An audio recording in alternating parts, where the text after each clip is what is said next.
মুহূর্তে আমরা রওনা দিয়েছি গোপীবল্লভপুর বিধানসভার উদ্দেশ্যে।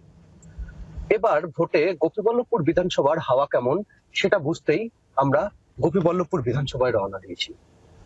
এবার হাওয়া কিন্তু যথেষ্টই টালমাটাল। আমি প্রকৃতির হাওয়ার কথা বলছি। রাজনৈতিক হাওয়া সেটা বুঝতেই রওনা গোপীবল্লভপুরের দিকে।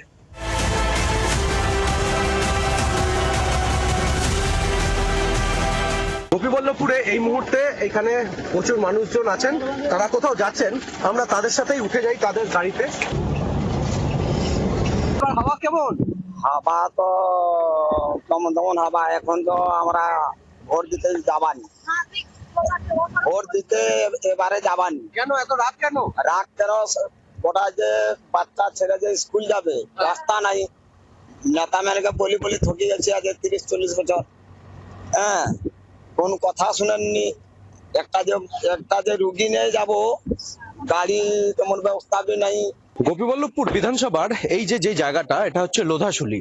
এটা একটা অন্যতম জায়গা। সারা জেলার বহু মানুষজনকে এই লোধাশুলি পেরিয়েই কিন্তু ঝাড়গ্রামে ঢুকতে হয় বা ঝাড়গ্রাম জেলার বিভিন্ন যে সমস্ত জায়গা আছে সেখানে যেতে হয়। এই লোধাশুলি গোপীবল্লভপুর বিধানসভার যে সমস্ত মানুষজন আছেন তারা কি বলছেন আসুন দেখি। এটা তো গোপীবল্লভপুর বিধানসভা এই মুহূর্তে দাঁড়িয়ে আছি, একটু বলবেন এবার গোপীবল্লভপুর বিধানসভার হাওয়া কি দেখছেন? এখন মানুষজন অনেক চাপা আছে। এখন এই দলের প্রার্থী জিতুক না কেন, এখন পর্যন্ত যে অবস্থা, খুব কম ভোটের ব্যবধানে জিতে। এবার এরকম পরিস্থিতি হলো কেন? শাসক দলের নিশ্চিত জিত কেন নেই? এখন কিছুগুলা পদক্ষেপ, ভুল পদক্ষেপ, ওনারা এখানকার যেসব নির্বাচিত প্রতিনিধি, ওনারা ভুল পদক্ষেপ নিয়েছেন। ঠিকঠাক জনগণের সাথে কোঅপারেশন করতে পারেননি। এবার গোপীবল্লভপুর বিধানসভায় কোন হাওয়া বইছে? বিজেপি। কেন? যে হারে দুর্নীতি চলছে, তৃণমূল সরকার যে হারে দুর্নীতি করেছে, কিছু করার নেই, বাধ্য।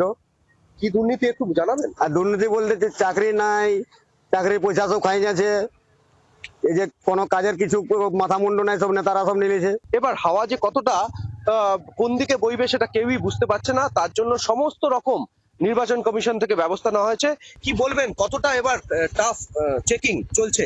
না, চেকিং তো বেশ টাফই চলছে, কিন্তু বলা যায় না কি হবে এখন ইলেকশনে। আমরা তো সবাই চাই বিজেপি আসুক, পরিবর্তন হোক। অনেক বছর ধরে তো দিদি রাজ করলেন, অনেক কিছু দেখছি 15 বছর ধরে। এখন আমরাও সবাই চাই একটু পরিবর্তন হোক। বলছে সবাই তো দিদিকেই ভোটটা দিই। ঠিক, আপনি কি বলছেন? আমিও বলছি দিদি থাকুক। কেন দিদি? দিদি সবার দিকে দেখে, সবাইকে ইয়ে করে। লক্ষ্মীর ভান্ডার পান? হ্যাঁ। এটা কি কোনো উপকারে লাগে? হ্যাঁ। কতটা উপকারে লাগে? যখন থাকেনি আমার কাছে, হয়তো সেই দিদি যেটা দিয়েছে সেটা এনে আমি আমার বাচ্চাদের পাশে দেই, টিউশনি বা স্কুলের খাতা টাতা। বিভিন্ন ধরনের ভাতা, এটা নিয়ে তো অনেক সমালোচনা হচ্ছে, আপনি কি বলবেন? বিভিন্ন ধরনের ভাতা বিভিন্ন শ্রেণীর মানুষ সমালোচনা করছে।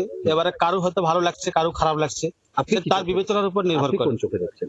না, আমি মোটামুটি বলছি সরকারি পক্ষ থেকে যতটুকু সাহায্য করা হচ্ছে মোটামুটি ভালোই হচ্ছে। ভালোই হচ্ছে। হ্যাঁ, ভাতা দেওয়া প্রয়োজন আছে। হ্যাঁ, ভাতা দেওয়ার প্রয়োজন, কারণ গরিব মানুষকে সহযোগিতা করা সরকারের একান্ত কর্তব্য। গোপীবল্লভপুর গ্রামে এখানে বিজেপি প্রার্থী, তাকে আমরা প্রচারের মাঝখানে পেয়েছি। বিজেপি প্রার্থী, ইনি একজন ঝুমুর শিল্পীও বটে, তিনি পেশায় শিক্ষক। দুর্ভাগ্যের বিষয় যে বিভিন্ন এলাকায় ঘুরছি তো, মানুষের দুঃখ দুর্দশা দেখে আর কি আমি সত্যি বিচলিত। যারা উন্নয়নের গল্প বলেন শোনার আমাদের জঙ্গলমহলবাসীকে, বা কলকাতাতে গিয়ে বলেন যে জঙ্গলমহল হাসছে, জঙ্গলমহলে উন্নতি হয়েছে, এইসব এলাকায় ঘুরে গেলে সত্যি সেটা তারা যে মিথ্যা কথা বলেন সেটা প্রমাণিত হয়ে যায়। রাস্তাঘাট কিছু নেই, বর্ষাকালে কাদা হয়ে যায়, মানুষের ঘর বাড়ি নেই, চুপচাপ মানুষ বসে রয়েছে, অভাব অভিযোগ হাজারো লিস্ট, হাজারো তালিকা। আজ এ পর্যন্তই। হাওয়া কেমন, এরপর আমরা অন্য কোথাও যাব, অন্য কোনো বিধানসভায় আমরা দেখব সেখানে কি হাওয়া বইছে। গোপীবল্লভপুর থেকে সৌরভ চৌধুরী, জি 24 ঘন্টা।